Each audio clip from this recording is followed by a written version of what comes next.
ഇന്നത്തെ നമ്മുടെ യോഗം രാസ്ന സപ്തകം കഷായം. ഈ രാസ്ന സപ്തകത്തിൻ്റെ കൂടെ തന്നെ രാസ്ന പഞ്ചകവും നമുക്ക് പഠിച്ചു പോകാം. ചില കമ്പനിക്കാർ രാസ്ന പഞ്ചകം ഇറക്കുന്നില്ല, രാസ്ന സപ്തകം മാത്രമേ ഇറക്കുന്നുള്ളൂ. അതെന്തുകൊണ്ടാണെന്ന് നോക്കാം. ഫസ്റ്റ് രാസ്ന സപ്തകം പഠിക്കാം. രാസ്ന അമൃത ആരഗ്വത ദേവദാരു ത്രികണ്ഡക ഏരണ്ട പുനർനവാനാം ക്വാധം പിപേത് നാഗരചൂർണമിശ്രം ജങ്കോരു പൃഷ്ഠ തൃക പാർശ്വശൂലി. രാസ്ന സപ്തകത്തിൽ പേര് പോലെ തന്നെ 7 ഡ്രഗുകളുണ്ട്. രാസ്ന, അമൃത, ആരഗ്വത, ദേവദാരു, ത്രികണ്ഡക, ഏരണ്ട, പുനർനവ. അങ്ങനെ 7 ഡ്രഗാണ് രാസ്ന സപ്തകത്തിലുള്ളത്. ഇതിന് അനുപാനമായിട്ട് നമ്മൾ ചുക്ക്, നാഗരചൂർണം ഉപയോഗിക്കുന്നു.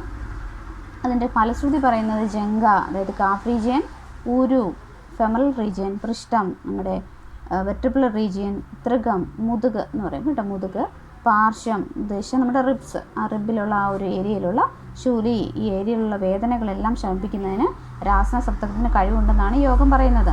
ഈ രാസ്ന പഞ്ചകം നോക്കിക്കേ. രാസ്നാം ഗുഡൂജിയും ഏരണ്ടം ദേവദാരു മഹൌഷധം വിഭേദ് സർവാംഗകേവാദേ സാമേ സന്ധ്യസ്തി മജ്ജകേ. യോഗം വെച്ചിട്ട് കൂടുതൽ ഗുണം എന്തിനാണ്? രാസ്ന പഞ്ചകത്തിനാണ്. നോക്ക്, സർവാംഗകേവാദേ. രാസ്ന സപ്തകത്തിൽ പർട്ടിക്കുലർ ഏരിയാസ് പറയുമ്പം രാസ്ന പഞ്ചകത്തിൽ സർവാംഗത്തിൽ ഉപയോഗിക്കാമെന്ന് പറയുന്നുണ്ട്. അതുപോലെ സാമം, അതായത് ആമം റിലേറ്റഡ് ആയിട്ടുള്ള കണ്ടീഷനിൽ ഉപയോഗിക്കാമെന്ന് പറയുന്നുണ്ട്. സന്ധ്യ അസ്ഥി മജ്ജകെ, അതായത് ഡീപ്പ് റൂട്ടഡ് ആയിട്ടുള്ള ധാതുക്കളിലും നമുക്കിത് ഉപയോഗിക്കാമെന്ന് പറയപ്പെടുന്നുണ്ട്. അപ്പോൾ കൂടുതൽ ഗുണം എന്തിനാണ്? രാസ്ന പഞ്ചകത്തിനാണ്. അപ്പോൾ നമുക്കൊരു കാര്യം ചെയ്യാം, ഡ്രഗ് നോക്കാം. രാസ്ന പഞ്ചകത്തിൽ പറഞ്ഞിരിക്കുന്ന രാസ്ന സപ്തകത്തിലുമുണ്ട്, ഗുഡൂജിയുമുണ്ട്, ഏരണ്ടവുമുണ്ട്, ദേവദാരുവുമുണ്ട്. ഇല്ലാത്തതൊരെണ്ണം മഹൌഷധമാണ്, അതായത് നാഗരമാണ്. അതെന്നാൽ ആചാര്യൻ രാസ്ന സപ്തകത്തിൽ അനുപാനമായിട്ട് പറയുന്നുണ്ട്. അപ്പോൾ ചുരുക്കി പറഞ്ഞാൽ രാസ്ന പഞ്ചകത്തിൽ പറയുന്ന എല്ലാ ഡ്രഗുകളും രാസ്ന സപ്തകത്തിലുമുണ്ട്.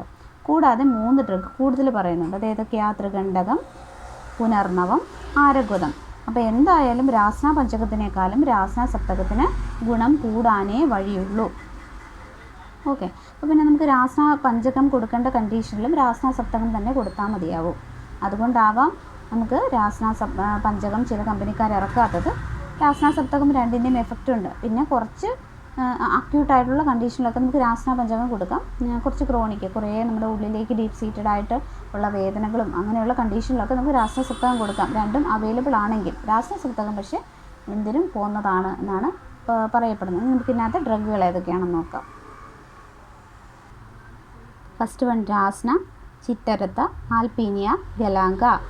സെക്കൻഡ് വൺ അമൃത, ചിറ്റമൃത, ടീനോസ്പോറ കോഡിഫോളിയ. പിന്നെ ഫോർത്ത് വൺ നോക്കിക്കോളൂ, ദേവദാരു, ദേവദാരം, സിഡ്രസ് ഡിയോഡറ. ഏരണ്ടം, സിക്സ്ത് വൺ ഏരണ്ടം, ആവണക്ക്, റിസിനസ് കമ്മ്യൂണിസ്. ഇത്രയാണ് രണ്ടിലുമുള്ളത്, രാസ്ന സപ്തകത്തിലും രാസ്ന പഞ്ചകത്തിലും ഉള്ളത്. ടിക്കിട്ടിരിക്കുന്ന 4 എണ്ണം. കൂടാതെ അനുപാനമായിട്ട് നാഗരം രാസ്ന സപ്തകത്തിൽ പറയുന്നുണ്ട്. എന്നാൽ ഈ നാഗരം രാസ്ന പഞ്ചകത്തിൽ ഒരു കണ്ടൻ്റാണ്. ചുക്ക്, സിഞ്ചിബർ ഒഫിഷ്യനയിൽ. പിന്നെ എക്സ്ട്രാ പറയുന്നത് ആരഗ്വതം, 3ാമത്തേത് കണിക്കൊന്ന, ക്യാഷ്യ ഫിസ്റ്റുല, 5ാമത്തേത് ത്രികണ്ഡകം, ഞെരിഞ്ഞിൽ, ട്രിബുലസ് ടെറസ്ട്രിസ്, 7ാമത്തെ പുനർനവ, തഴുതാമോ, വെറീവിയ ഡിഫ്യൂസ. ഇങ്ങനെ 7 ഡ്രഗുകളാണുള്ളത്. ഇത് തന്നെ 4 എണ്ണം രാസ്ന പഞ്ചകത്തിലുമുണ്ട്. നാഗരം അനുപാനമായിട്ട് ചേർത്ത് കഴിക്കുക, അതായത് ചുക്കുപൊടി അനുപാനമായിട്ട് ചേർത്ത് കഴിക്കാനായിട്ട് പറയുന്നുണ്ട് രാസ്ന സപ്തകത്തിൽ. ഇത്രയേ ഉള്ളൂ ഈ 2 യോഗങ്ങൾ.